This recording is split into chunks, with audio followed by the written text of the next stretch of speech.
The manila envelope trembled in my hands as I stood in the marble lobby of First National Bank, the fluorescent lights casting harsh shadows across the foreclosure notice that had arrived at my parents' house 3 days ago. My name, Amelia Charlotte Morrison, was typed in bold letters across the mortgage transfer documents, not as a cosigner, not as a guarantor, but as the new owner of 1247 Maple Street, the house where I'd grown up, the house my parents were about to lose. The irony tasted bitter on my tongue. 6 months ago, they'd told me they didn't need me. 6 months ago, my mother had stood in that very same kitchen, her arms crossed, her voice sharp as broken glass. "We raised you to be independent, Amelia. We don't need your help, and frankly, we don't want it. You've made your choices, now live with them." But here I was, 28 years old, holding the power to save or destroy everything they'd built. The bank officer, Mrs. Chen, a woman in her 50s with kind eyes behind wire-rimmed glasses, watched me carefully as I flipped through the pages. The numbers were staggering. $847,000 in back payments, penalties, and fees. My parents had been hiding their financial collapse for over 2 years, living off credit cards and home equity loans, maintaining their pristine suburban facade while drowning in debt. "Miss Morrison," Mrs. Chen said gently, her voice echoing in the vast lobby where other families sat in plastic chairs, clutching their own envelopes of financial ruin. "You understand that once you sign these documents, you'll be responsible for the full mortgage balance of $1.2 million, plus all associated fees?" I nodded, my throat dry. The weight of my recent success felt surreal. 18 months ago, I'd been serving coffee at a downtown cafe, struggling to make rent on my studio apartment. Then, my mobile app, a simple productivity tool I'd coded during sleepless nights, had exploded. 3 million downloads in 6 months, a buyout offer from a tech giant that had changed everything. The $8.5 million purchase price had transformed me from invisible daughter to suddenly very visible problem solver. "The current residents," Mrs. Chen continued, consulting her tablet, "Thomas and Margaret Morrison. They're your parents," I whispered, the word feeling foreign in my mouth. She paused, her pen hovering over the signature line. "Amelia, I have to ask, are you sure about this? Buying your parents' home out of foreclosure when they don't know you're doing it? This kind of family financial intervention can create complicated dynamics." I thought about Margaret Morrison, my mother, who'd worked double shifts as a nurse for 30 years, who had saved every penny to send me to Stanford, who had cried when I graduated summa cum laude. I thought about Thomas Morrison, my father, who had built his contracting business from nothing, who had taught me to use power tools in his garage, who had been so proud when I got my first job out of college. I thought about the last conversation we'd had, the words that cut deeper than any wound I had ever experienced. "You think money fixes everything," my mother had said, her face flushed with anger and something else. Shame, maybe, or fear. "You think because you got lucky with some computer program, you can just waltz in here and solve all our problems. Well, we don't need your charity. We've managed just fine without you for 28 years. Mom, I'm not trying to." "Yes, you are. You're trying to make yourself feel better about abandoning us. Moving to San Francisco, barely calling, missing Christmas, missing Dad's birthday, and now you want to play hero? We don't need rescuing, especially not from you." The words hit like physical blows. I'd tried to explain that I wanted to surprise them, that I'd been working on something that could help our whole family, that my distance hadn't been abandonment but focus, dedication, sacrifice. But they wouldn't listen. They had made up their minds about who I was, the ungrateful daughter who had forgotten where she came from. I'm sure, I told Mrs. Chen, signing my name with a flourish that felt both triumphant and terrifying. The bank had decorated for autumn, fake orange leaves scattered across the information counter, a small pumpkin display near the loan officer's desks. October in suburban Connecticut had always been my favorite time of year, when the maple trees on our street turned brilliant red and gold, when my mother would make her famous apple cider, and my father would spend weekends raking leaves into enormous piles that I'd jump into as a child. Those weekends felt like they had happened to someone else. Mrs. Chen processed the paperwork with efficient compassion, explaining each form, each signature, each legal ramification. The other families in the lobby watched us with curious eyes, a young woman in designer jeans and a Stanford sweatshirt, signing documents worth more than most people would see in a lifetime. Preparing and narrating this type of story took us long efforts and hard work, so if you are enjoying the story, please consider subscribing to our channel. There's one more thing, Mrs. Chen said, pulling out a smaller envelope. Since you're now the legal owner, you'll need to decide how to handle the transition. The foreclosure notice gave them 30 days. That deadline is in 4 days. You could extend that timeline, of course, or... She didn't finish the sentence. She didn't need to. I could let them stay, become their landlord, their secret benefactor, or I could exercise my rights as the new owner and force a conversation they'd been avoiding for 6 months. The house held 40 years of memories, but it also held 40 years of stubborn pride that had driven us apart. I need to think about it, I said, tucking the deed into my purse next to my phone, which had been buzzing constantly with congratulatory messages from colleagues, reporters wanting interviews, investment advisors pitching opportunities I couldn't have imagined a year ago. As I walked toward my car, a modest Toyota Camry I'd bought after the app sale, still unable to believe in permanent success, I noticed Mr. Rodriguez from next door working in his garden. He'd lived on Maple Street longer than my family, had watched me grow up, had probably wondered why I never visited anymore. "Amelia," he straightened up, brushing soil from his hands. "My goodness, look at you! Margaret mentioned you'd done well for yourself." I forced a smile. "Hi, Mr. Rodriguez. How are Maria and the kids?" "Good, good. Though I have to say, your parents have been under a lot of stress lately. Your father's business? Well, the economy hasn't been kind to small contractors. And with your mother's hours being cut at the hospital?" He shook his head. "Pride is a terrible thing sometimes, you know. Makes people refuse help when they need it most." The weight of the deed in my purse seemed to double. "Have they said anything about their situation?" Mr. Rodriguez glanced toward my parents' house, where the lawn was slightly overgrown, where paint was peeling around the front door frame, where small signs of financial strain were visible if you knew how to look. "They put up a good front, but I see the lights on late at night, hear them talking on the porch. Whatever's happening, they're scared." I thanked him and got into my car, sitting in the driveway for several minutes before starting the engine. The house looked exactly as it had during my childhood. White colonial with black shutters, the oak tree I'd climbed until I was 16, the front porch where I'd spent summer evenings reading.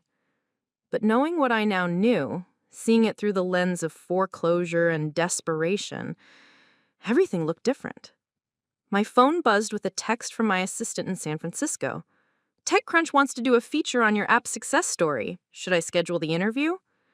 I turned off the phone and drove away, the deed burning like a secret in my purse, 4 days stretching ahead of me like a chasm I wasn't sure I was brave enough to cross. The question that haunted me as I checked into the Hampton Inn 20 minutes away wasn't whether I could save my parents' house. I'd already done that. The question was whether saving their house could somehow save our family, or whether some distances were too great to bridge even with all the money in the world. I woke up the next morning in a hotel room that smelled like industrial cleaning solution and regret.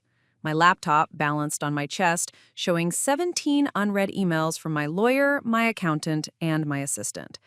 The app that had changed everything, Flow State, a simple productivity timer that helped people focus, had been downloaded 127,000 times just yesterday. The irony wasn't lost on me. I'd created a tool to help people concentrate on what mattered most while completely losing focus on my own family. My daily routine had become a carefully orchestrated dance of avoidance. Coffee at 6 a.m., usually from whatever hotel I was staying in during my endless business trips, check app metrics, respond to urgent emails, conference calls with the development team in San Francisco. Then, the part I'd never admit to anyone, I'd drive past my parents' house. Not close enough to be seen, just close enough to confirm they were okay. I'd learned my mother still left for her nursing shifts at 6:30 a.m., driving the same blue Honda Civic she'd owned for 8 years. My father's contractor truck would be gone by 7 a.m., assuming he had worked that day. I'd count the lights on in the evening, noting which rooms they occupied, building a map of their daily lives from safe distances. The routine was pathetic, and I knew it, but it was the only connection I had left to the people who'd raised me. The hotel breakfast area was nearly empty, just a businessman reading the Wall Street Journal and a family with 2 young children who reminded me achingly of my own childhood vacations. My parents had saved for months to afford modest trips to places like Six Flags or the Jersey Shore, budgeting every meal, every souvenir, every memory.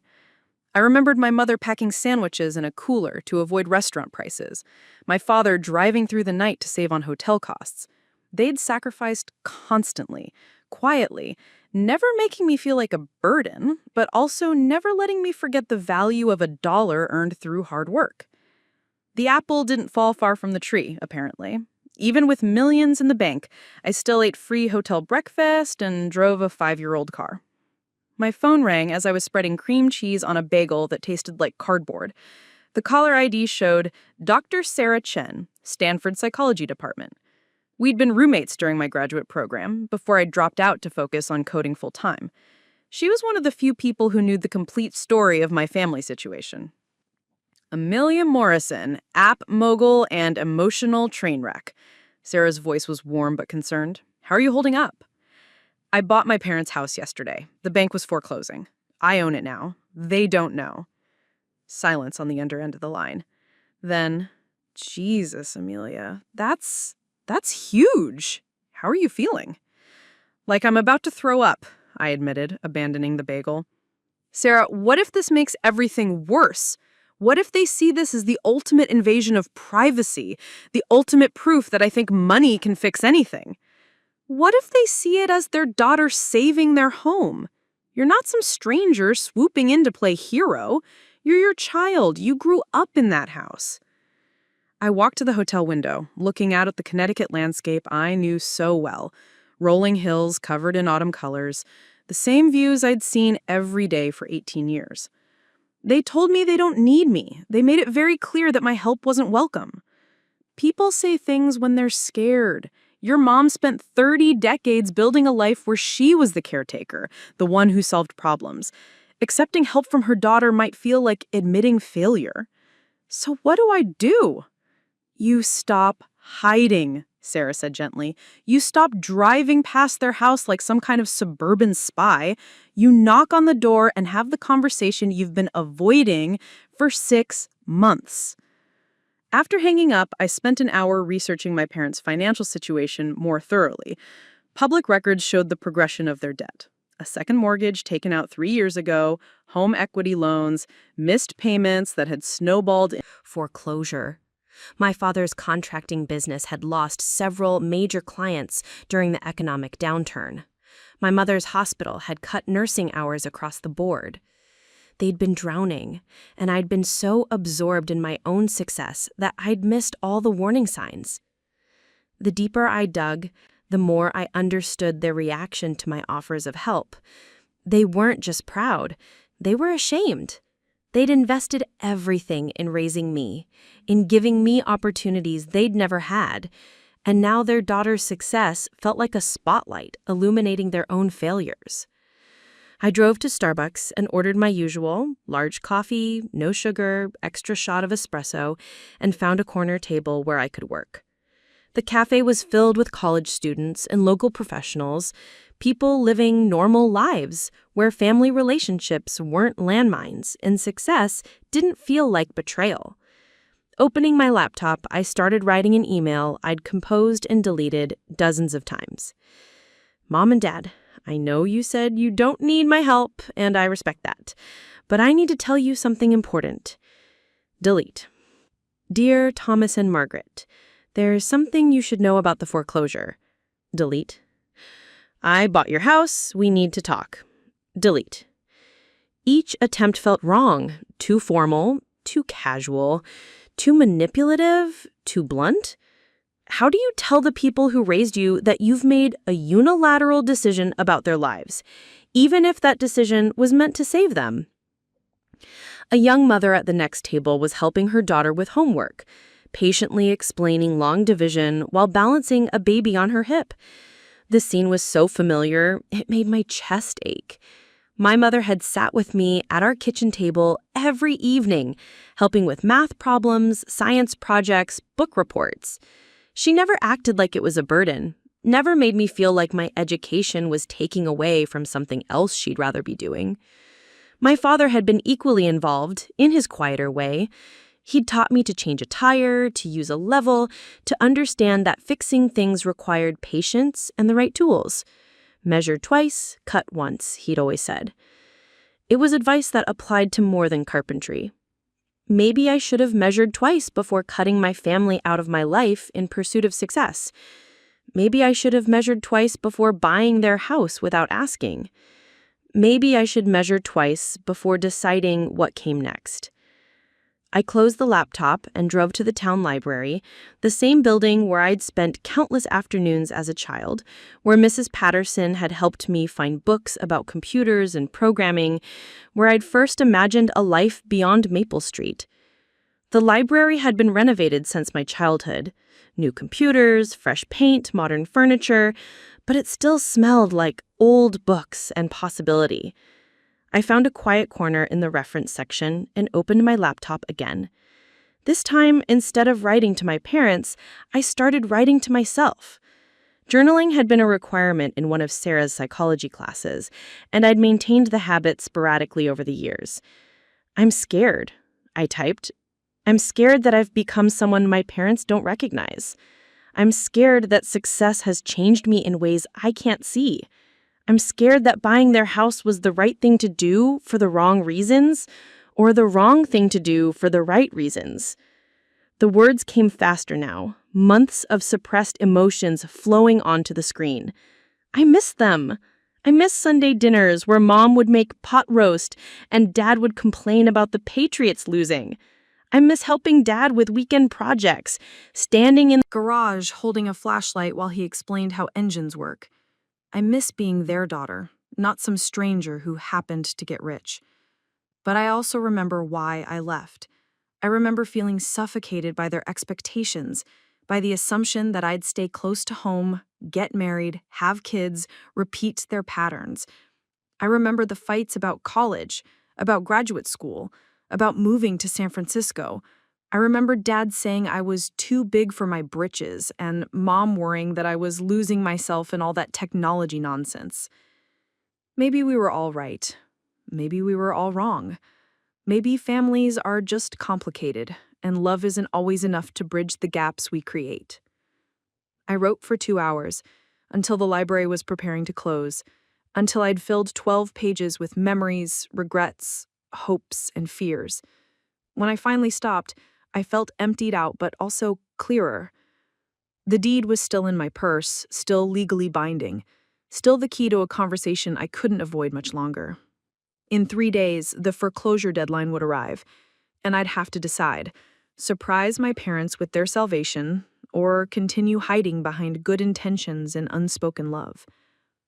As I packed up my laptop, I noticed a familiar figure browsing in the local history section, Mrs. Patterson, the librarian who'd nurtured my love of reading and learning. She was older now, gray-haired and moving more slowly, but her smile was exactly as I remembered. "Amelia Morrison," she said warmly. "I heard you'd done very well for yourself. Your parents must be so proud." The irony of her words hit like a physical blow. "Actually, Mrs. Patterson, it's complicated." She studied my face with the same perceptive kindness she'd shown when I was 8 years old and struggling with a difficult book. "Families often are, dear, but love usually finds a way, if we're brave enough to let it." Walking to my car, I realized that Mrs. Patterson had given me the answer I'd been searching for. Love required bravery. The question wasn't whether buying my parents' house was right or wrong.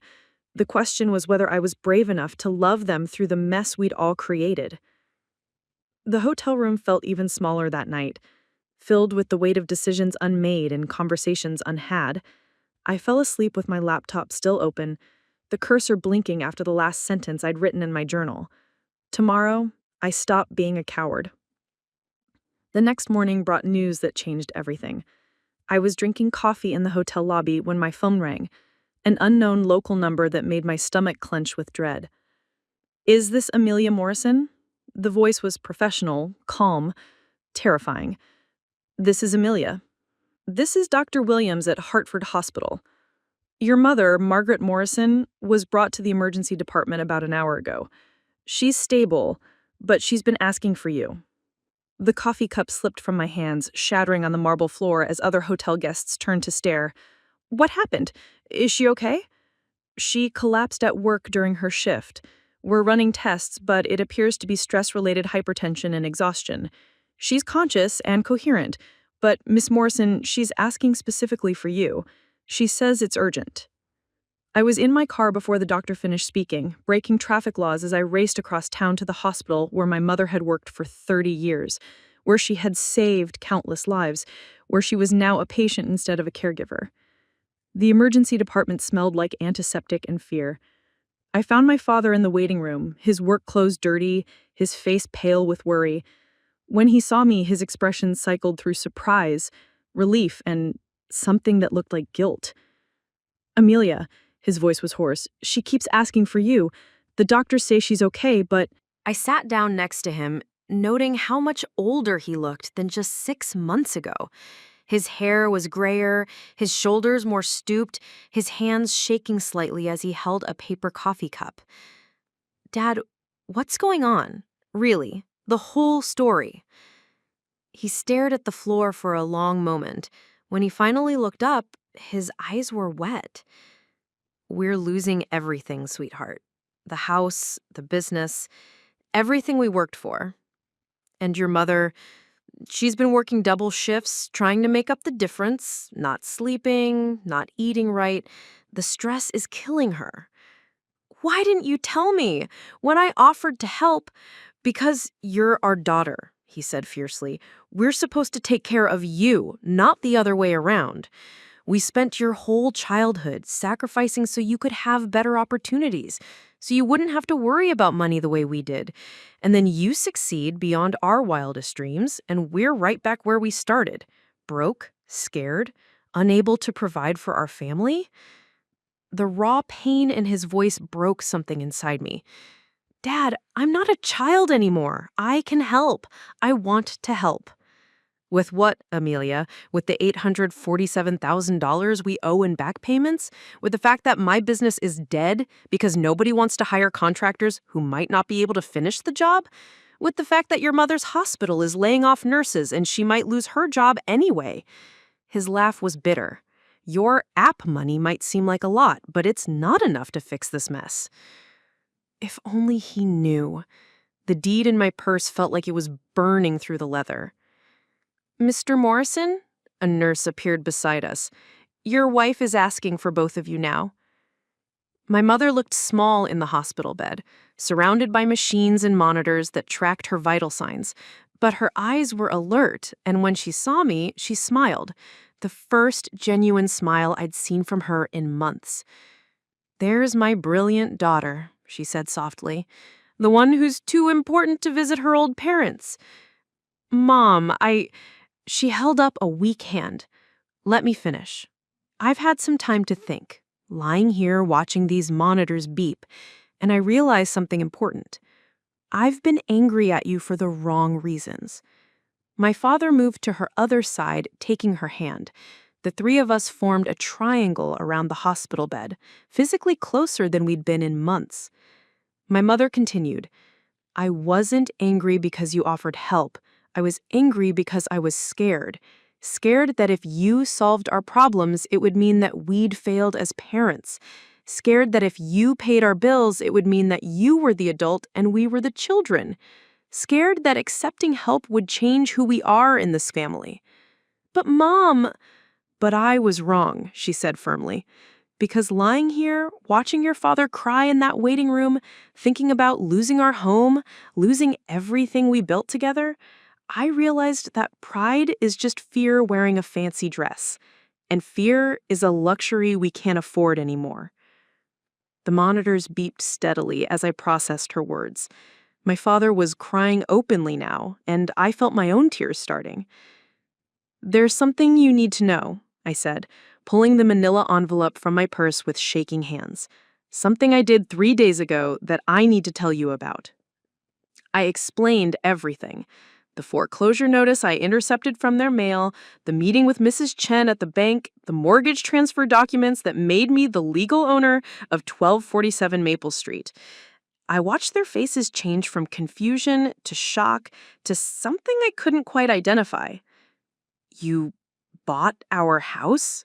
My father's voice was barely a whisper. I bought your house.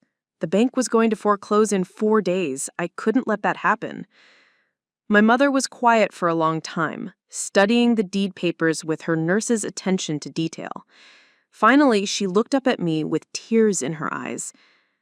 How much? It doesn't matter. Amelia Charlotte Morrison, how much did you pay to save our house? I told her, both numbers, the back payments and penalties and the remaining mortgage balance I'd assumed. The total that represented most of my liquid assets, most of my safety net, most of my independence. Dear God, my father whispered.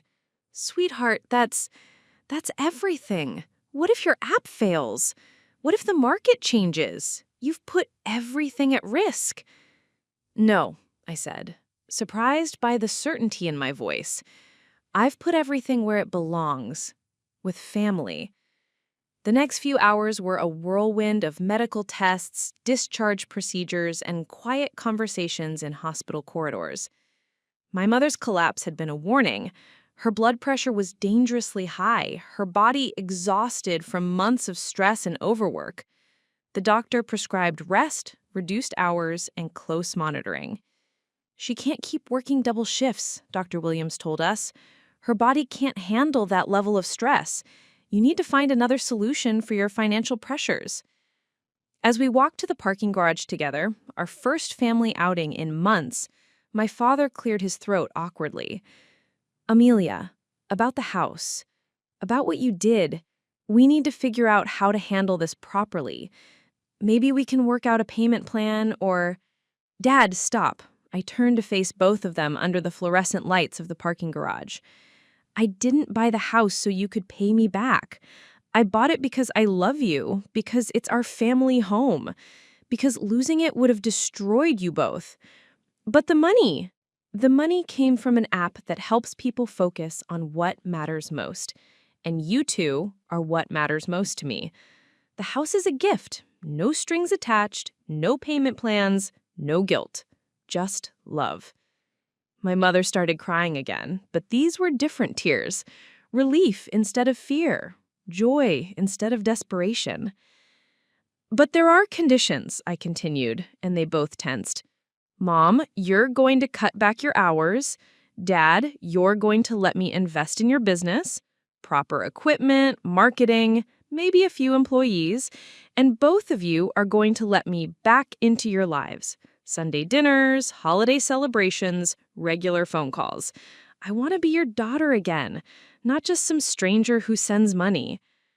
Sweetheart, my father said, his voice thick with emotion, "You were never not our daughter. We were just scared of losing you to a bigger world, and in trying to hold on too tight, we pushed you away." The parking garage conversation lasted until the security guard asked us to move along. We stood by our cars, my modest Camry, their practical Honda, all of us crying and laughing and trying to figure out how to rebuild a relationship that had been damaged by pride, fear, and love that hadn't known how to express itself. "There's one more thing," my mother said as we prepared to leave. "The app that made you all this money, what's it called again?" "Flow State. It helps people focus on their priorities." She smiled, the first real smile I'd seen from her in months. Sounds like it worked. That evening, I sat in my childhood bedroom for the first time in over a year. My parents had kept it exactly as I'd left it. Twin bed with the purple comforter, desk where I'd done homework for 12 years, bookshelf filled with young adult novels and computer programming textbooks. But everything looked different now, seen through the lens of almost losing it all. My phone buzzed with messages from my assistant in San Francisco, investors wanting meetings, reporters requesting interviews. The business world that had consumed my attention for the past year seemed suddenly small and distant. Instead of responding to emails, I helped my mother make dinner, her first real meal in days, according to my father. We worked together in the kitchen where she had taught me to cook, where we'd had countless conversations about school, friends, dreams, and fears. The easy rhythm of our collaboration felt like muscle memory, like riding a bicycle after years away. "You know what I realized today?" my mother said as she seasoned the pot roast. "Success isn't about how much money you make or how many people know your name. Success is about being able to help the people you love when they need it most." My father appeared in the doorway, having changed out of his work clothes into the casual sweater I'd bought him for Christmas 2 years ago. "Speaking of which," he said, "I've been thinking about your offer to invest in the business. I might have some ideas about expanding, maybe specializing in green building techniques. There's a market for that around here." We spent dinner talking about business plans, about my mother's reduced schedule at the hospital, about my plans to split my time between San Francisco and Connecticut. We talked about everything and nothing, rebuilding the comfortable familiarity that had been missing from our relationship. As I helped with dishes, another childhood routine, my mother touched my shoulder gently. "Amelia, I need to ask you something, and I want you to tell me the truth. Are you happy with all this success, all this money, all these opportunities? Are you actually happy?" I considered the question seriously, drying a plate that had been part of our family dinners for 20 years. "I'm happier now than I've been in months," I said. "But I think that's because I'm here with you two, instead of hiding in hotel rooms and avoiding the people I love most." "Good," she said, simply, "because money can't buy happiness, but it can buy choices, and you've chosen to invest in love. That's the smartest investment you'll ever make." Late that night, I sat on the front porch where I'd spent countless summer evenings as a child. The street was quiet, porch lights glowing warm and yellow, the same suburban peace I'd once been so eager to escape. But now it felt like sanctuary instead of prison, like home instead of limitation. The deed to the house was on the kitchen counter, signed over to my parents' names instead of mine. I decided during dinner that they should own their own home, free and clear, with no mortgage payments and no obligations to anyone. It was their house, their sanctuary, their foundation for whatever came next. My phone buzzed one more time, a text from Sarah in California. "How did it go?" I typed back. "We're going to be okay, all of us." And for the first time in months, I actually believed it. The morning after my mother's hospital scare brought unexpected visitors, I was helping my father organize his workshop, years of accumulated tools, supplies, and half-finished projects that reflected the gradual decline of his business, when the doorbell rang at 9 a.m. Mrs. Chen from First National Bank stood on our front porch accompanied by a younger man in an expensive suit who introduced himself as James Morrison, no relation, the bank's senior vice president for mortgage services. Mrs. Morrison, Mrs. Chen said, her professional demeanor softened by genuine concern, we wanted to follow up on yesterday's transaction and discuss some options for your family's situation. My parents looked confused as I invited the bank officials into our living room, the same space where I'd played board games as a child, where we'd watched movies together on Friday nights, where some of our worst arguments had taken place during my teenage years. I'm not sure I understand, my father said, still wearing his work clothes despite having no job site to visit. The foreclosure was supposed to happen tomorrow. Are you saying there's been some kind of delay? James Morrison opened his briefcase and pulled out a folder thick with documents. Mr. Morrison, your daughter purchased your mortgage from the bank 3 days ago. She now holds the deed to this property, and the foreclosure proceedings have been permanently canceled. Mrs. Chen explained the transaction in detail, the back payments, the penalty fees, the assumption of the remaining mortgage balance, the legal transfer of ownership. As she spoke, I watched my parents' faces, trying to gauge their reactions. "But that's impossible," my mother said. "That amount of money? Amelia, where did you get that kind of money?" This was the conversation I'd been dreading and anticipating in equal measure. I told them everything about the app's success, the buyout offer, the $8.5 million that had transformed my life overnight. I explained about the meetings with lawyers and accountants, the investment strategies, the sudden wealth that I'd barely begun to understand myself. $8.5 million? My father repeated the number like it was a foreign language. From an app? From an app that 3 million people downloaded because it helped them focus on what mattered most, I corrected. Turns out that's something a lot of people struggle with. James Morrison cleared his throat diplomatically. "There's another matter we need to discuss. Miss Morrison, when you purchased the property, you became responsible not just for the mortgage balance, but for all property taxes, insurance, and maintenance. Given the value of this home and the associated ongoing costs, we want to ensure you understand the full financial commitment you've made." I nodded, having spent the previous evening researching exactly those obligations. The annual property taxes alone were $18,000. Insurance, maintenance, utilities if my parents couldn't cover them. The ongoing costs could easily reach $30,000 per year. However, James Morrison continued, we also wanted to inform you of an option that might interest your family. The bank has a program for mortgage assumption transfers. If your parents wish to resume ownership of the property, we could facilitate that transition with significantly modified terms, given their improved family financial situation. My parents looked at each other, one of those wordless conversations that long-married couples perfect over decades. "What would that mean, exactly?" my mother asked. Mrs. Chen pulled out additional paperwork. "It would mean that Amelia could transfer the deed back to you, and you could assume a new mortgage with payments based on your current income levels. Instead of the original $2,800 monthly payment that caused the foreclosure crisis, you'd be looking at something closer to $800 per month, with the remaining balance effectively forgiven as a family gift." "That's still assuming we could make even those lower payments," my father said quietly. "My business isn't exactly thriving right now." This was my opening. "Actually, Dad, I wanted to talk to you about that. What if it could be thriving again?" I'd spent the previous night researching the construction industry in Connecticut, looking at market trends, identifying opportunities that an experienced contractor with 3 decades of local relationships could capitalize on. Solar panel installations, energy-efficient home modifications, bathroom renovations for an aging population.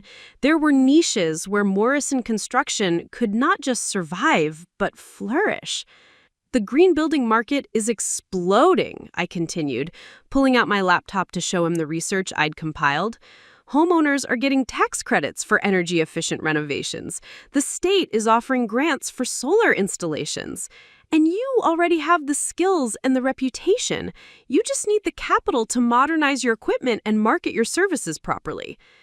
My father studied the numbers I'd gathered, his expression shifting from skepticism to interest to something that looked like hope. These profit margins, if they're accurate, this could work. But the startup costs. I want to invest in Morrison Construction, not as charity, not as family obligation, but as a legitimate business investment. You know construction, I know technology and marketing. We could be partners. James Morrison from the bank observed our family negotiation with professional interest. If you're discussing business expansion, Miss Morrison, I should mention that the bank has several commercial lending programs that might complement your personal investment. With your daughter's financial backing and your experience in the industry, Morrison Construction could qualify for significant business credit lines. The conversation that followed lasted 3 hours. My parents asked hard questions about my motivations, my long-term plans, my understanding of the construction industry. I asked equally hard questions about their willingness to adapt, their openness to new technologies, their capacity to manage growth if the investment succeeded. Mrs. Chen and James Morrison provided financial context, explaining tax implications, business structures, the legal framework for family business partnerships. By noon, we had the skeleton of a plan that could transform Morrison Construction from a failing one-man operation into a sustainable family enterprise. "There's one more thing we need to address," my mother said as the bank officials prepared to leave. "Amelia, this is all wonderful, but you've just spent most of your money on our house, and now you're talking about investing more in your father's business. What about your life, your future? What about starting your own family someday?" It was the question I'd been asking myself since signing the mortgage papers. "Mom, I'm 28 years old. I have more money than I ever imagined possible. I can live comfortably for the rest of my life on what I have left, even after these investments.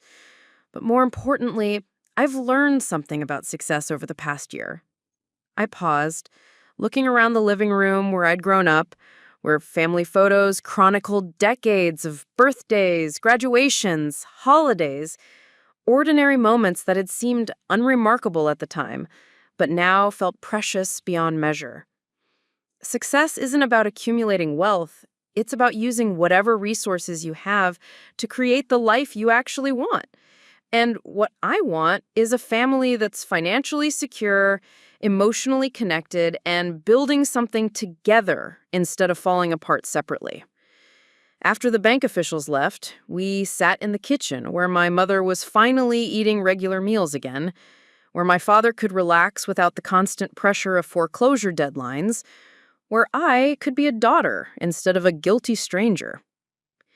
"I have a confession," my mother said, stirring sugar into her tea with the same spoon she'd used for 20 years.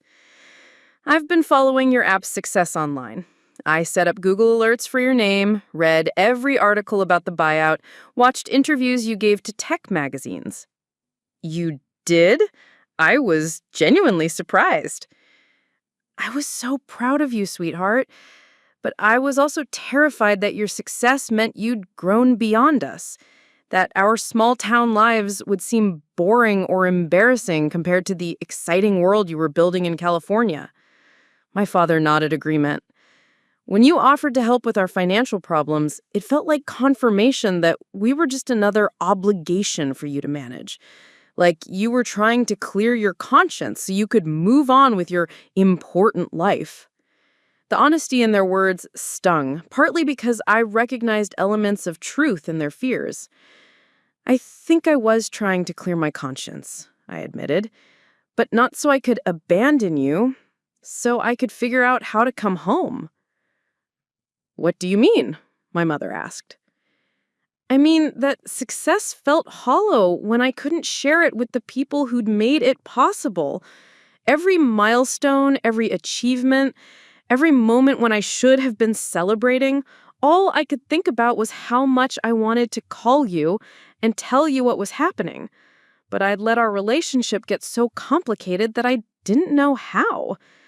We spent the afternoon going through photo albums, sharing memories that put our recent conflicts in perspective. My parents showed me pictures from my childhood that I hadn't seen in years, family vacations, school plays, science fair projects, ordinary moments that love had been simple and unconditional. "Look at this one," my mother said, pointing to a photo of me at age 10, standing proudly next to a robot I'd built from a kit my dad had given me for Christmas. "You spent 3 weeks building that thing, staying up past your bedtime, asking your dad to help with the wiring. When it finally worked, you were so excited you called your grandmother at midnight to tell her about it." I remember. And I remember Dad staying up with me even though he had to work the next morning. Because you were passionate about something, my father said, and passion deserves support, even when it keeps you up past your bedtime. As evening approached, we worked together to prepare dinner, a normal family meal for the first time in months. I helped my mother with the cooking while my father set the table, all of us falling back into comfortable routines that had been disrupted by pride, fear, and miscommunication. "I want to ask you something," my father said as we sat down to eat. "This partnership you're proposing for Morrison Construction, are you sure you want to tie your financial future to an industry you don't understand, with a partner who just proved he can run a business into the ground?" "Tad, you didn't run the business into the ground. The economy changed, customer needs evolved, and you didn't have the capital to adapt fast enough. That's not failure, that's just business reality." "But what if it happens again? What if I make the same mistakes?" "Then we'll make them together," I said, "and we'll learn from them together, and we'll figure out solutions together. That's what families do." My mother reached across the table to squeeze both our hands. "You know what I think? I think we're all getting a second chance, a chance to be the family we want to be, instead of the family we were afraid we'd become." That night, I called Sarah in California to update her on the day's developments. "So let me get this straight," she said. "You've bought your parents' house, you're investing in your dad's business, and you're moving back to Connecticut." "I'm splitting time between Connecticut and California," I corrected. "The app still needs oversight, and I have obligations to my team there. But yes, I'm coming home." "How does it feel?" I looked out my childhood bedroom window at the street where I'd learned to ride a bicycle, where I'd played with neighborhood kids, where I'd dreamed of escape and adventure. "It feels like the first smart thing I've done with my money," I said. "What's next?" "Tomorrow, Dad and I are meeting with contractors about renovating his workshop space. We're going to modernize his equipment, set up a proper office system, maybe hire an assistant. And Mom is going to reduce her hospital hours to part-time, which means she'll finally get the rest she needs." "And you? What do you get out of all this?" I smiled, remembering the feeling of cooking dinner with my parents, of solving problems together instead of hiding from them separately. I get my family back. After hanging up, I spent an hour updating my financial spreadsheets, calculating the impact of my investments in the house and business. Even after everything, I still had enough money to live comfortably, to pursue new ventures, to build a life that balanced financial security with emotional fulfillment. But more importantly, I had something money couldn't buy: the certainty that I'd made the right choice. For the first time since my app had exploded into success, I felt like I was exactly where I belonged. The deed to 1247 Maple Street sat on my dresser, ready to be transferred back to my parents' names in the morning. But the real ownership had never been about legal documents. Anyway, home wasn't something you could buy or sell. It was something you built, day by day, choice by choice, with the people who loved you enough to forgive your mistakes and brave enough to try again. 3 months later, Morrison Construction was busier than it had been in 5 years. My father's workshop had been transformed from a cluttered storage space into a modern operations center, complete with project management software, digital design tools, and enough high-end equipment to handle everything from basic home repairs to complex energy efficiency installations. Amelia, come look at this, my father called from his new office, where he was reviewing plans on the large monitor I'd had installed.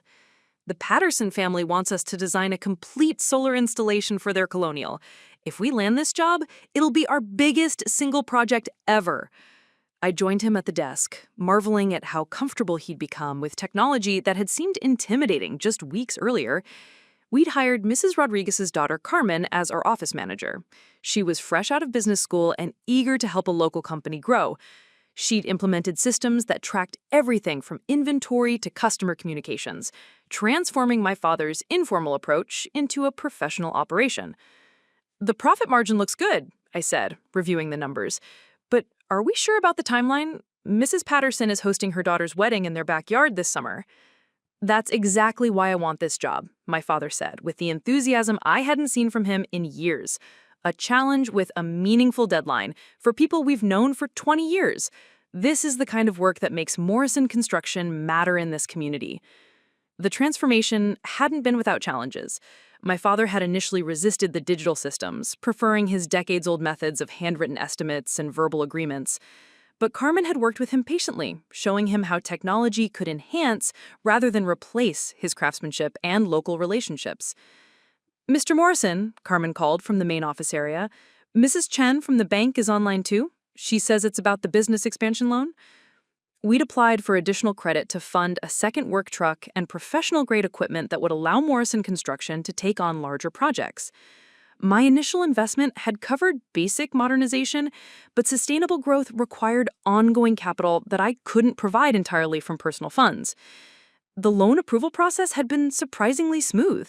My father's 30 years of local business relationships, combined with documented contracts for upcoming projects and my financial backing, had convinced the bank that Morrison Construction was a solid investment.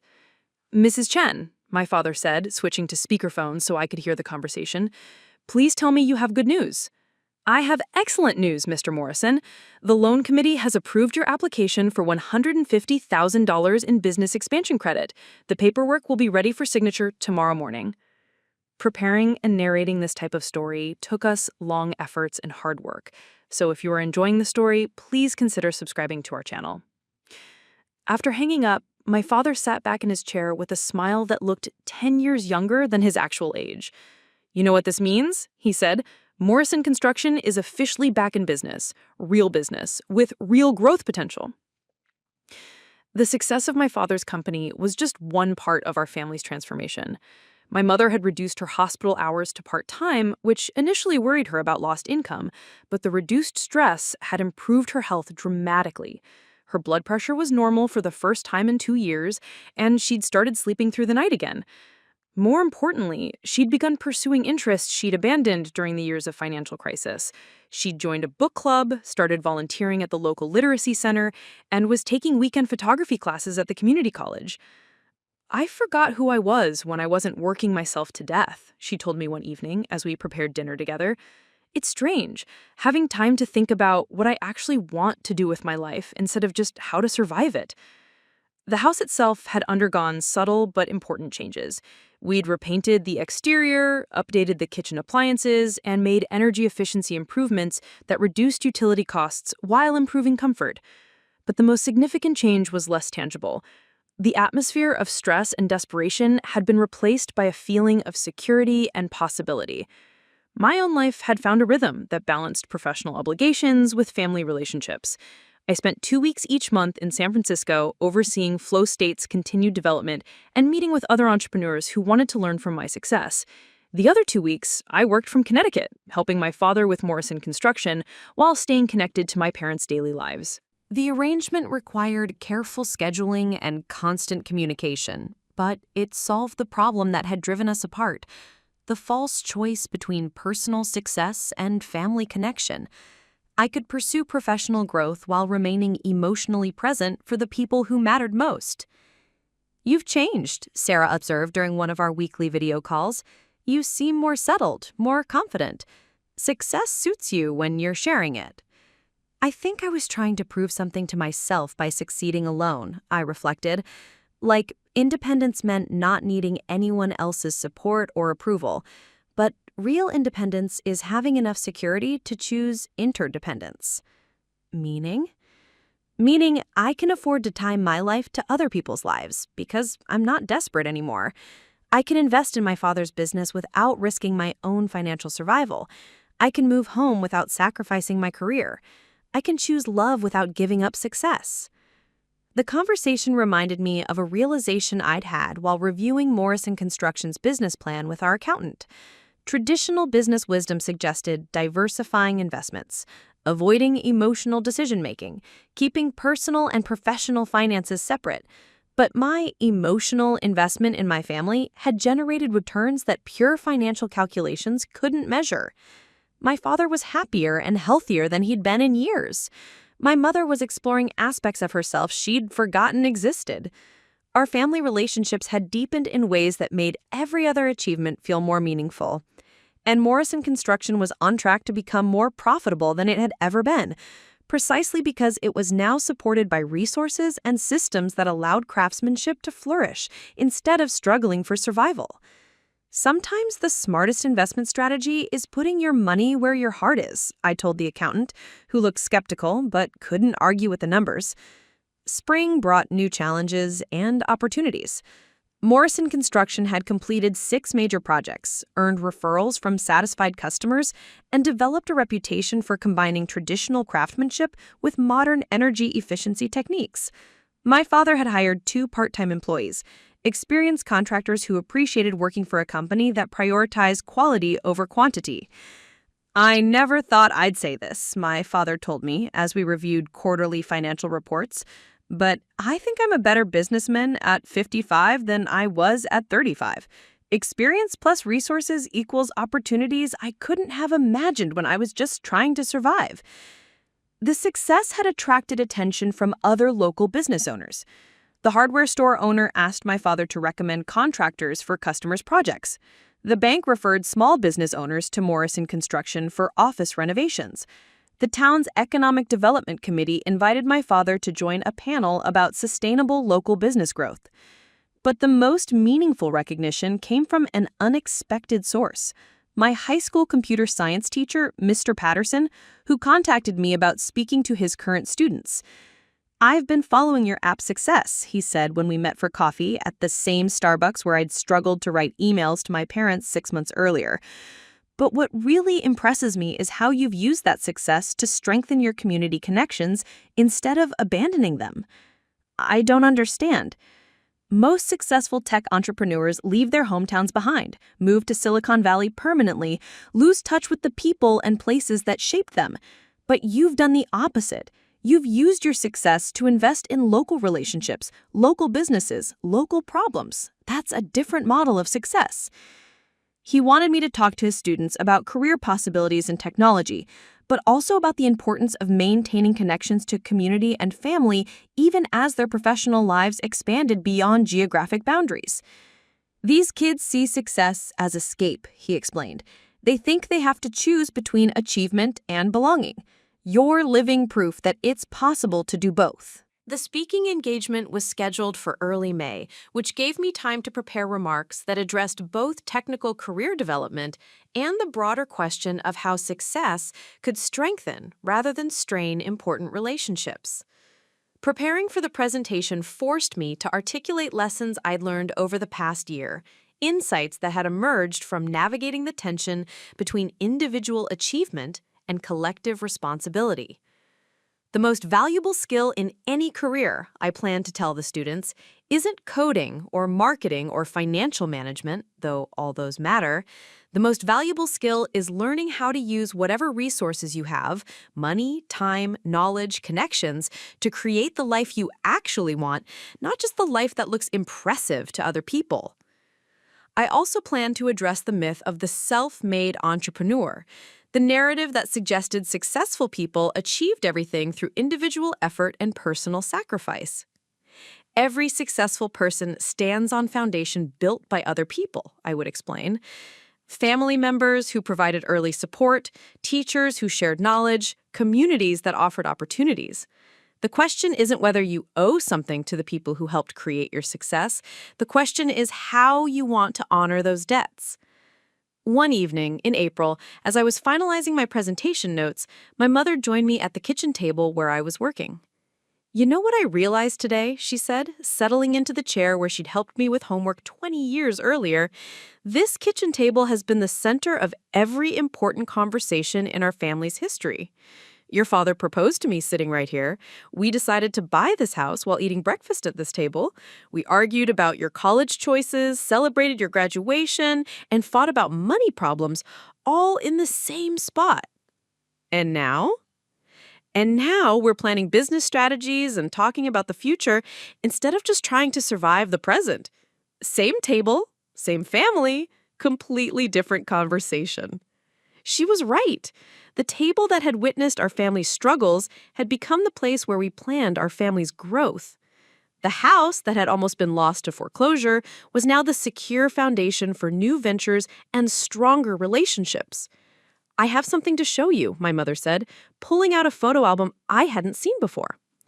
"I've been putting together pictures from this whole year, the good parts and the difficult parts, the moments when we didn't know how anything would work out."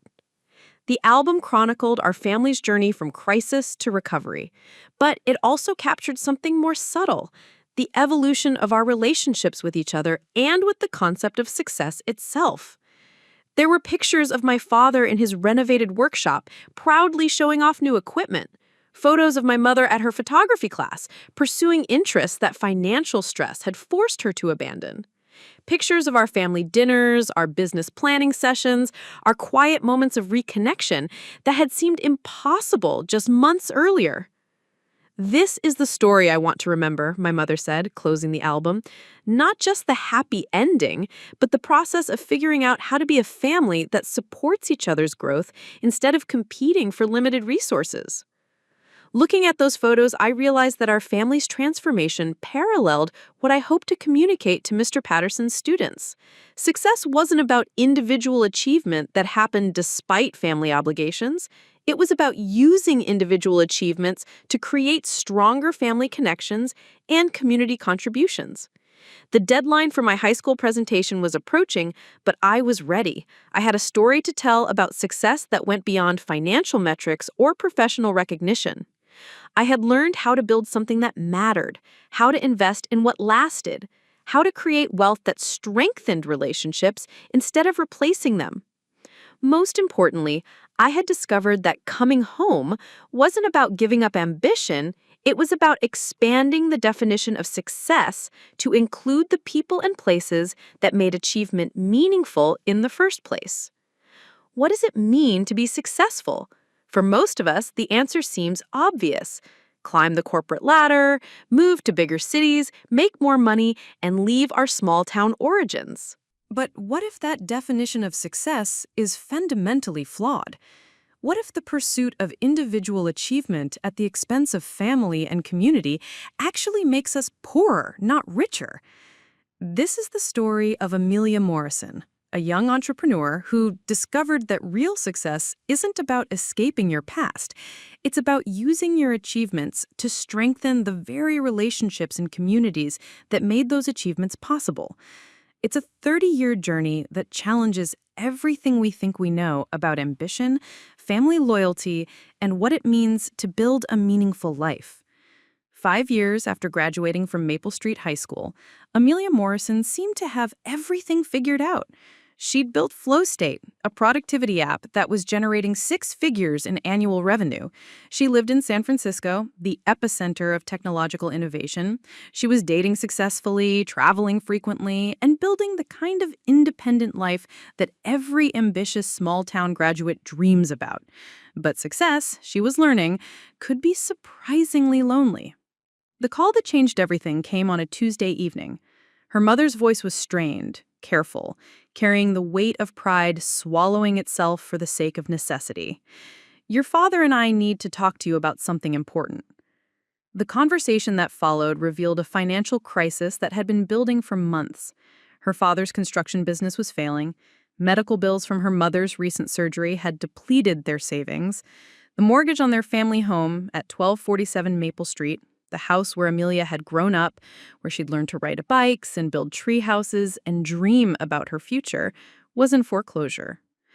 "We've tried everything," her father said, his voice carrying the exhaustion of a man who'd built things with his hands his entire life, but couldn't build his way out of this problem. "The bank gave us 90 days. For 28 years, Thomas Morrison had run Morrison Construction with the kind of old-fashioned integrity that prioritized craftsmanship over profit margins. He paid his workers well, used quality materials, and stood behind every project with personal guarantees that often cost him money. But in an economy that increasingly rewarded efficiency over quality, volume over craftsmanship, his approach had become a liability rather than an asset. The medical bills had been the final blow. When Amelia's mother had needed surgery, they'd assumed their insurance would cover most of the costs. Instead, they'd discovered the gaps and limitations that trap millions of American families every year, deductibles that might as well be insurmountable, networks that excluded the specialists they needed, coverage that disappeared precisely when it was needed most. "We don't want to be a burden," her mother said, though the pain in her voice suggested they'd already considered every alternative. "We just thought you should know." Amelia hung up the phone and stared out her San Francisco apartment window at the city lights that had once represented unlimited possibility. Now they looked like distant stars, beautiful but cold, inspiring but unreachable. She had the money. Flow State was generating substantial revenue, and she'd been careful with her expenses. She could buy her parents' house, prevent the foreclosure, maybe even help her father restart his business. But doing so would require choices that went against everything she'd been taught about success and independence. It would mean investing in a small-town construction company instead of expanding her tech startup. It would mean spending time in Connecticut instead of networking in Silicon Valley. It would mean choosing family loyalty over individual opportunity, community investment over career advancement. For 3 weeks, she wrestled with the decision. She researched alternative solutions, hoping to find some way to help her parents without fundamentally altering her own trajectory. She considered loans, refinancing options, family assistance programs. But every path led back to the same choice: either let her parents lose their home or use her success to save it. The decision, when it finally came, felt less like a choice than a recognition of what had always been true. Her success meant nothing if it couldn't serve the people who had made that success possible. Her achievements were hollow if they required abandoning the relationships that had shaped who she was. She bought the house. The flight from San Francisco to Hartford felt like time travel in reverse. With each mile eastward, Amelia felt herself moving away from the future she'd planned toward a past she'd tried to transcend.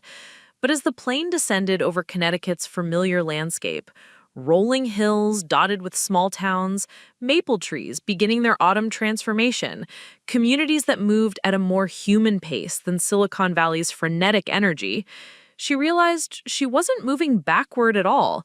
She was moving towards something she'd lost without realizing it was missing. Her parents met her at the airport with expressions that mixed gratitude, relief, and something that might have been shame.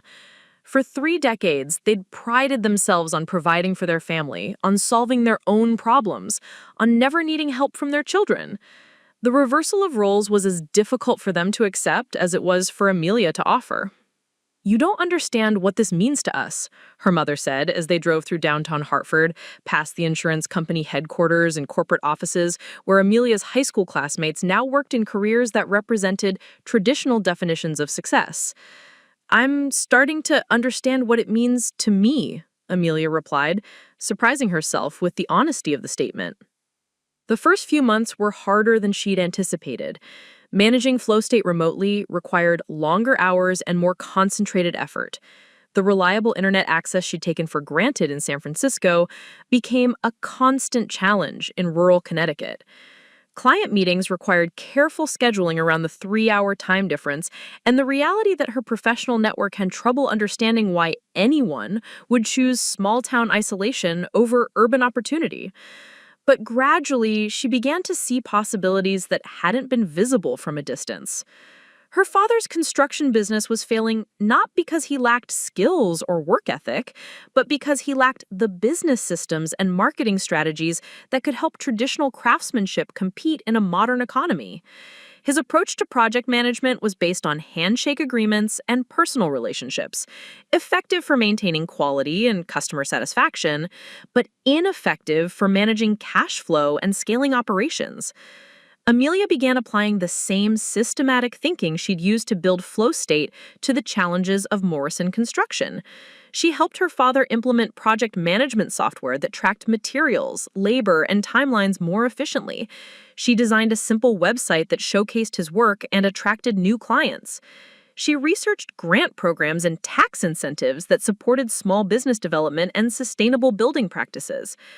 Most importantly, she helped him understand that adapting to changing conditions didn't mean abandoning the values that had always defined his work. Technology could enhance craftsmanship rather than replacing it. Business systems could support personal relationships rather than substituting for them. Growth could strengthen community connections rather than straining them. The transformation wasn't immediate or dramatic. There were months of frustration, setbacks, and moments when the whole project seemed like an expensive mistake. But gradually, Morrison Construction began to stabilize and then to grow. More importantly, Amelia's relationship with her parents began to heal from wounds that had been invisible but debilitating. For years, her success had created distance rather than closeness, as if her achievements were implicit criticisms of their more modest accomplishments. Now, her success was serving their success, and their success was enabling her to understand aspects of fulfillment she'd never experienced in purely individual achievement. The interesting thing, she wrote in her journal during this period, is that I thought helping my parents would slow down my career. Instead, it's teaching me things about business, relationships, and purpose that I never could have learned in isolation. 18 months after buying her parents' house, Amelia stood in the expanded office space of Morrison Construction, reviewing quarterly reports that would have seemed impossible during the crisis that had brought her home.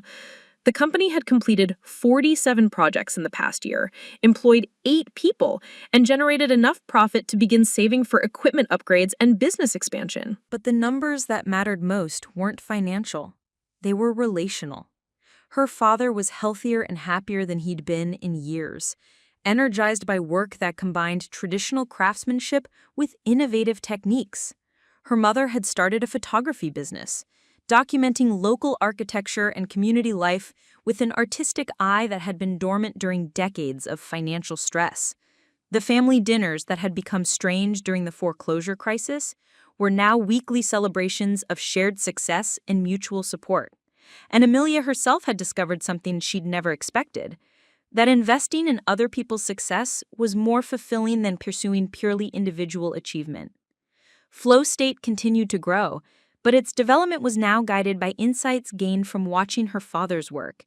She understood more deeply how technology could support human relationships rather than replacing them, how efficiency could serve craftsmanship rather than substituting for it, how business success could strengthen community connections rather than requiring their sacrifice. The app's user base had grown to over 1 million people worldwide. But more importantly, its design reflected values that had been shaped by small-town life: the importance of sustainable practices, the value of long-term relationships, the understanding that individual productivity was most meaningful when it served collective purposes. Carmen Rodriguez joined Morrison Construction as office manager, bringing bilingual communication skills and business administration experience that helped the company serve the increasingly diverse population of Connecticut's small towns. Her hiring represented more than operational improvement. It represented the kind of inclusive growth that strengthened entire communities rather than benefiting only individual families. "What I love about working here," Carmen said during a staff meeting, "is that we're not just building houses. We're building the kind of community where people want to raise their families, where businesses can thrive, where success includes everyone. The projects Morrison Construction undertook reflected this broader understanding of success. They specialized in energy-efficient renovations that reduced homeowners' long-term costs while creating jobs for local workers. They partnered with community organizations on affordable housing projects that addressed regional needs while demonstrating sustainable building practices. They mentored other small contractors, sharing knowledge and resources that strengthened the entire local economy. But perhaps most importantly, they began to attract attention from young professionals who were reconsidering the traditional career path that required geographic and social mobility. Jake Morrison, Amelia's cousin who had recently graduated from college with a degree in environmental engineering, asked to spend the summer working for the family business. His interest wasn't just familial loyalty, it was recognition that Morrison Construction was demonstrating something new and significant, how individual expertise could serve community development, how professional skills could strengthen rather than abandon local relationships. I used to think that success meant leaving all of this behind, Jake said during a family barbecue. But watching what you've built here, I'm starting to think that success might mean bringing everything I've learned back home to make things better. By the end of her second year back in Connecticut, Amelia realized that she'd accomplished something she'd never intended. She'd created a model for how individual achievement could serve collective flourishing, how family businesses could adapt to changing conditions while maintaining their essential character, how economic development could honor both innovation and tradition. The model was attracting attention beyond her family and community.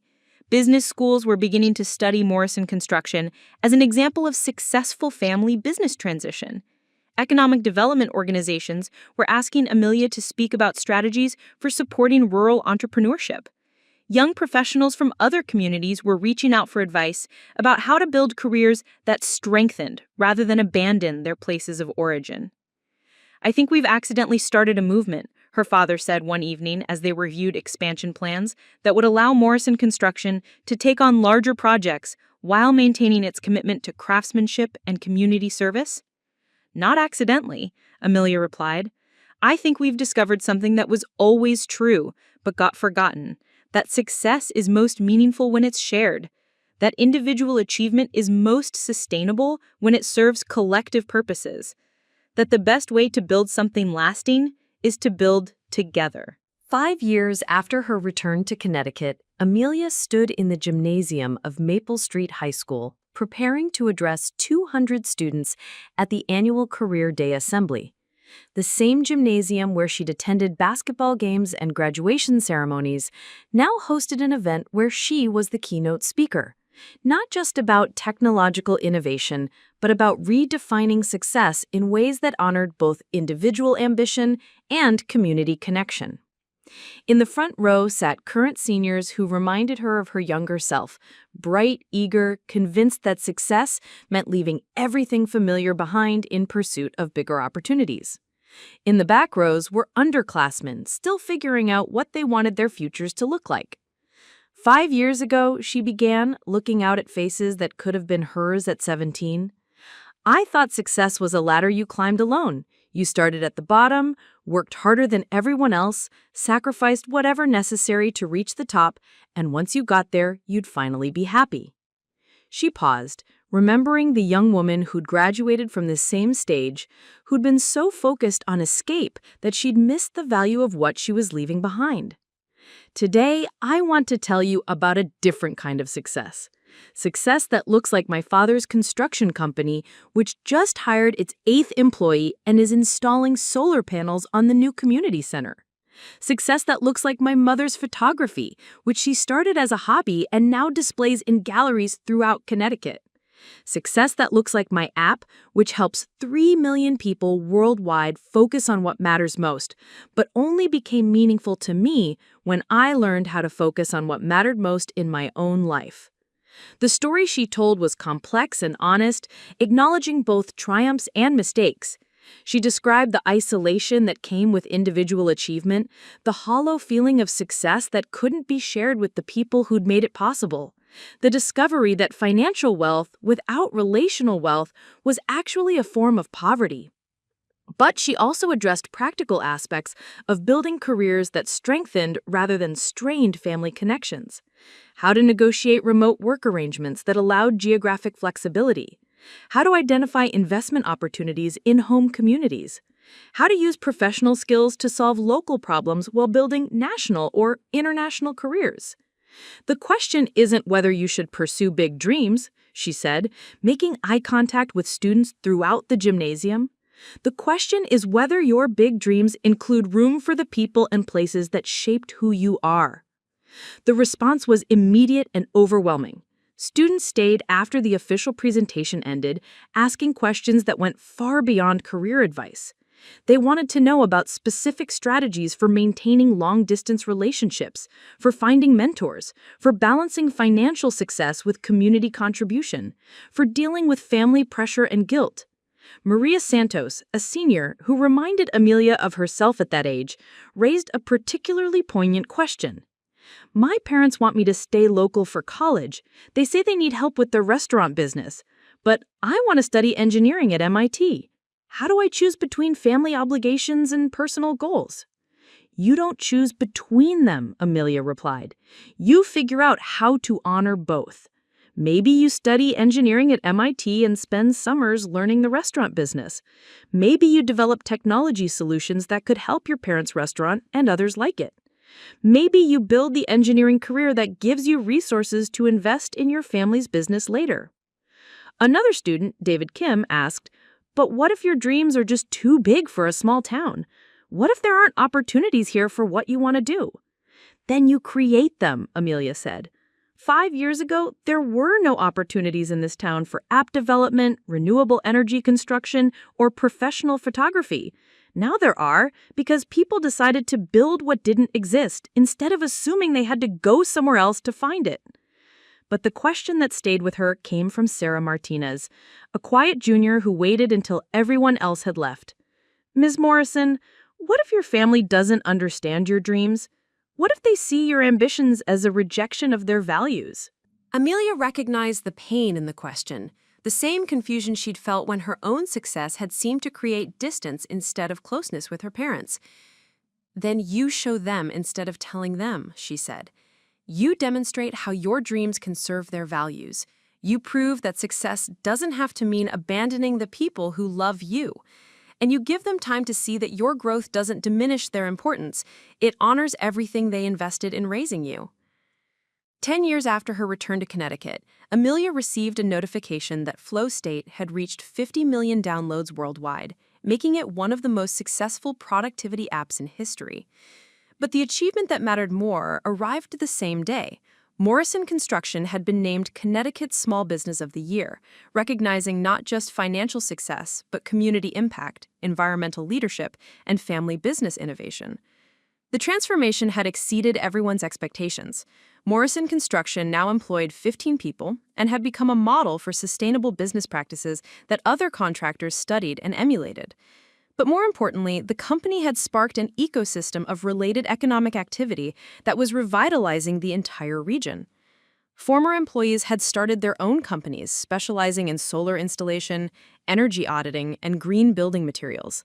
The cluster of sustainable construction businesses had attracted state and federal attention, resulting in grant programs and tax incentives that supported similar development in rural communities across New England. Amelia's mother's photography had evolved from personal hobby to community catalyst, inspiring the formation of an arts council that brought cultural programming to town and attracted tourism from throughout the region. The monthly art walks and photography workshops had created foot traffic that supported local businesses and encouraged other creative entrepreneurs to establish studios and galleries. But perhaps most significantly, the success of family-based business partnerships had inspired other families to explore collaborative approaches to economic development. The Rodriguez family had expanded their landscaping business to include native plant nurseries. The Kim family had transformed their small grocery store into a regional distributor for local organic farms. The Santos family had used their restaurant as a launching pad for a catering business that served corporate events throughout Connecticut. What we're seeing, observed Dr. Jennifer Walsh, an economist who was studying rural entrepreneurship patterns, is a model of economic development that's both more sustainable and more inclusive than traditional approaches. Instead of requiring young people to leave their communities to find opportunities, these communities are creating opportunities that allow young people to stay and thrive. The high school where Amelia had spoken regularly now required all seniors to complete capstone projects addressing local challenges using skills developed in their academic coursework. Students were designing apps for small businesses, creating marketing campaigns for nonprofit organizations, developing sustainable agriculture projects, and building technology solutions for community problems.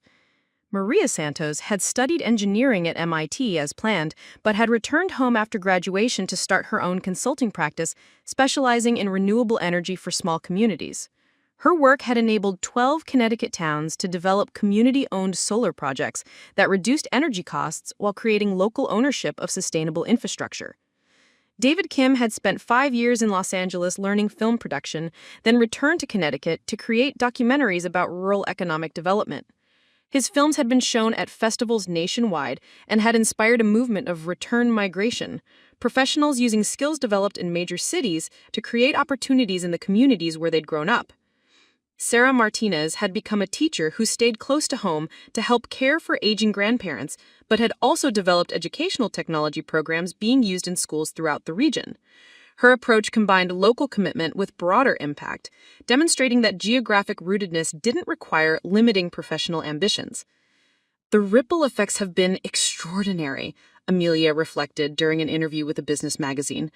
But they weren't planned or predicted. They emerged from the decision to invest in relationships and place, not just in abstract opportunities. 15 years after her return to Connecticut, Amelia received an email that would have seemed impossible during her parents' financial crisis. Stanford University's Graduate School of Business wanted her to serve as keynote speaker for their annual Entrepreneurship and Social Impact Conference. Your work in demonstrating how individual success can strengthen community resilience has become a cornerstone of our curriculum on sustainable business practices, the invitation read. The irony wasn't lost on her. Stanford was the graduate program she'd abandoned 23 years earlier to pursue app development, the academic career she'd sacrificed in favor of commercial success, the university where she'd first learned to think systematically about business strategy and social responsibility. Now they wanted her to return as a teacher, sharing lessons learned from decades of choosing collaboration over competition, community over mobility, relationship over pure profit maximization. By this time, Morrison Construction had evolved into a worker-owned cooperative that employed 25 people and had completed over 1,000 projects throughout New England. The business model that had emerged from her family's financial crisis had become a demonstration of how traditional industries could adapt to changing economic and environmental conditions while maintaining commitment to craftsmanship, community, and worker well-being. Flow State continued to generate substantial revenue, but it was managed by a team in San Francisco, while Amelia focused on community development work in Connecticut. The combination of business success and community investment had created opportunities she'd never anticipated, serving on boards of regional banks specializing in rural economic development, consulting with state and federal agencies on policies supporting entrepreneurship in small communities, establishing loan programs and mentorship networks that connected individual achievement with collective prosperity.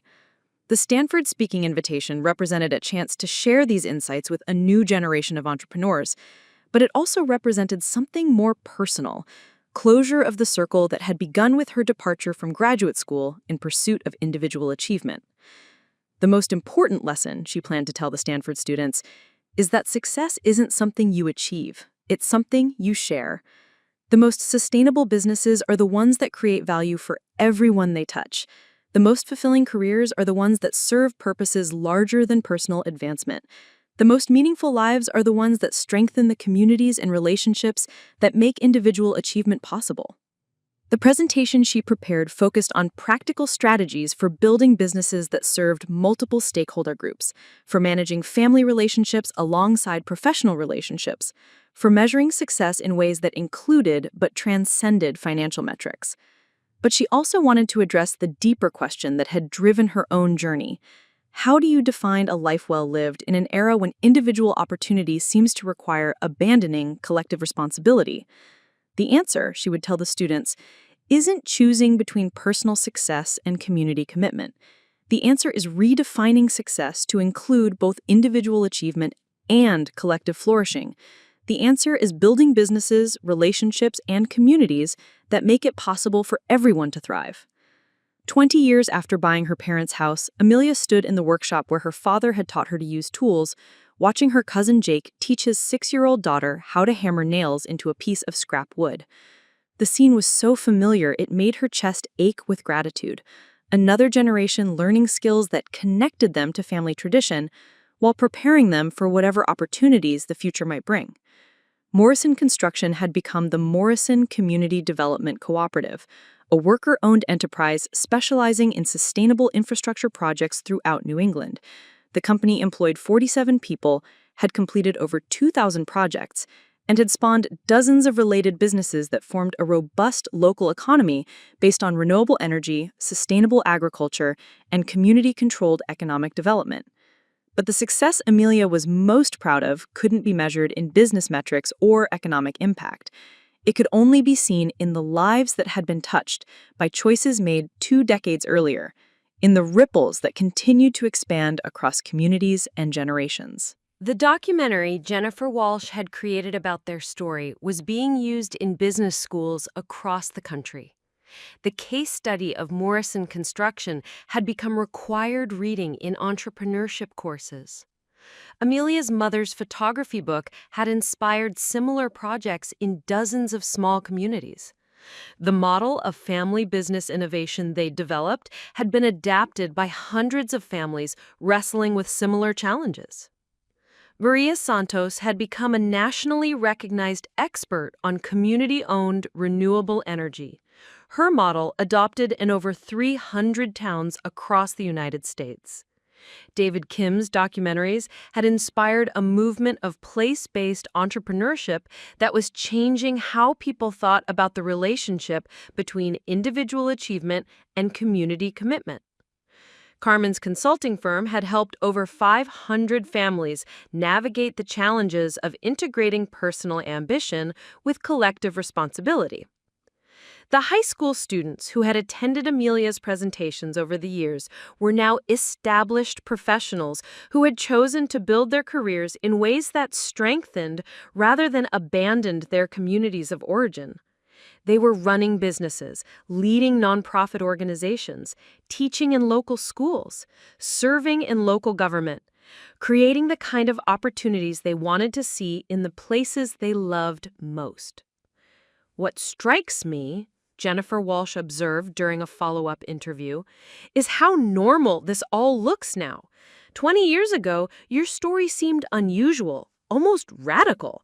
But now it feels like a model that other people are adapting to their own circumstances and communities. She was right. The dramatic tension of Amelia's initial choice, buying her parents' house, investing in her father's business, choosing family over individual mobility, had resolved into something much more ordinary, but also more sustainable. A life that integrated personal achievement with collective responsibility, professional growth with community investment, financial success with relational wealth. 30 years after dropping out of Stanford's graduate program to pursue app development, Amelia received another invitation from her former university. This time, they wanted her to speak at the alumni weekend about entrepreneurship and social impact, 3 decades of community-centered business development. At 63, she was now the same age her mother had been when she'd started her photography career. The irony wasn't lost on her. At the age when her mother had discovered new purposes for her life, Amelia was being asked to reflect on purposes that had guided her life for 3 decades.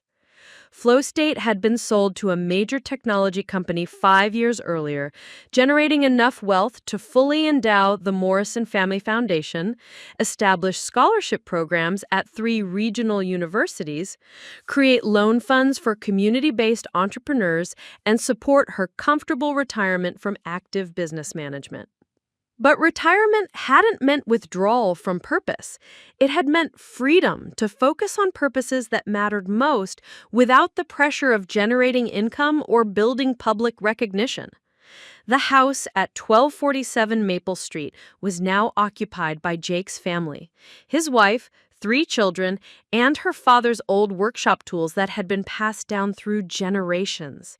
The deed had been permanently transferred to a family trust that would keep the property in the Morrison family while supporting its use for community purposes.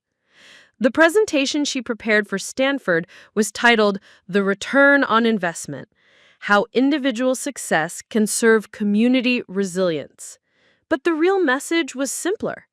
Love multiplies when it's shared. Success becomes sustainable when it serves others. And the most important investments are the ones that help other people thrive. As she finished preparing her presentation, she received a text message from Jake's oldest daughter, now 16 and beginning to think about college and career possibilities. Aunt Amelia, I've been accepted to Stanford's summer entrepreneurship program. They want me to present a business plan for a community-based social enterprise. Can you help me think through the idea? Reading the message, Amelia realized that the circle was completing itself again. Another generation was preparing to make choices about individual ambition and collective responsibility, about success and service, about the relationship between individual achievement and community flourishing. Of course, she texted back. Let's talk this weekend. And congratulations, Stanford is lucky to have you. But privately, she thought that Stanford wasn't the luckiest institution in this story. The luckiest institution was the community that would benefit from whatever this remarkable young woman decided to build with her talents, ambition, and deep understanding of how individual success could serve collective well-being. Standing in her parents' old kitchen 30 years after that desperate phone call about foreclosure, looking out at the maple trees that had defined her childhood autumns, Amelia felt deep gratitude for the choice she'd made to buy this house, to invest in this community, to choose love over fear and collaboration over competition. The deed she'd signed in desperation had become the foundation for everything meaningful that had followed.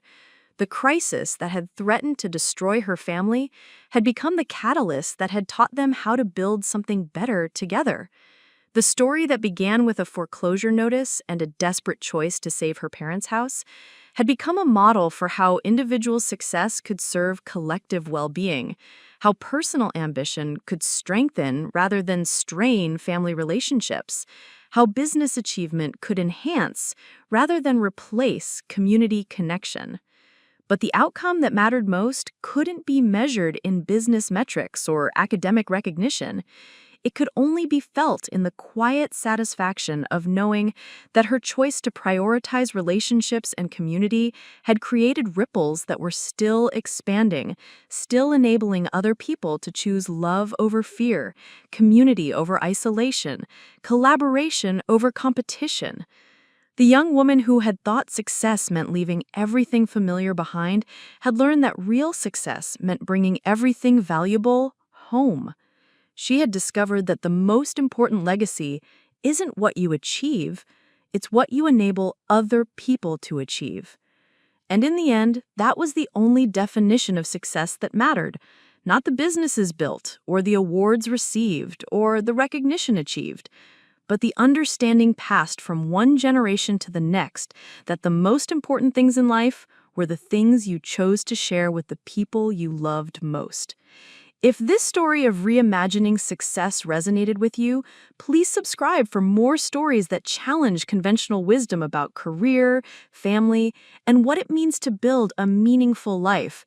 Share this with someone who might be wrestling with similar choices about individual ambition and collective responsibility. Together, we can explore new models of success that serve both personal growth and community flourishing.